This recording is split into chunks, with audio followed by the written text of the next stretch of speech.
আসসালামু আলাইকুম। শুভেচ্ছা জানিয়ে সবাইকে শুরু করছি আজকের নিউজ। নগ্ন অবস্থায় ছাত্রী শিক্ষক আটক, শিক্ষার্থীদের বিক্ষোভ। কুড়িগ্রাম জেলার বৌমারী উপজেলায় নারী কেলেঙ্কারিতে অভিযুক্ত শিক্ষক মোস্তাফিজুর রহমান ফেরদৌসের অপসারণের দাবিতে বিক্ষোভ মিছিল করছে বৌমারী ডিগ্রি কলেজের শিক্ষার্থীরা। রবিবার অর্থাৎ 6ই আগস্ট সকাল 10টার দিকে কলেজ মাঠ থেকে বিক্ষোভ মিছিল বের করেন তারা। মিছিলটি বৌমারী উপজেলা চত্বরে গিয়ে শেষ হয়। গত শনিবার স্ত্রীর অনুপস্থিতিতে নিজ বাড়িতে এক কলেজ ছাত্রীসহ আটক হন ওই শিক্ষক। এই ঘটনায় এলাকাবাসী শিক্ষক ছাত্রী দুজনকেই নিজ বাড়িতে বেঁধে রাখেন। এই সময় ক্ষিপ্ত এলাকাবাসী ওই শিক্ষকের বাড়ি ভাঙচুরও করেন। পরে পুলিশ এসে শিক্ষক ছাত্রী দুজনকেই থানায় নিয়ে যায়।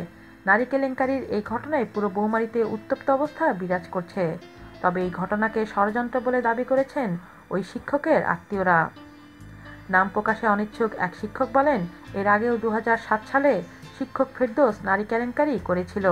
বারবার একই ঘটনার পুনরাবৃত্তি কলেজের ভাবমূর্তিকে নষ্ট করছে। উনি দোষী নির্দোষ যাই হন, আমরা শিক্ষার পরিবেশকে সুষ্ঠু রাখতে অধ্যক্ষ বরাবর তার অপসারণের দাবি জানিয়েছি।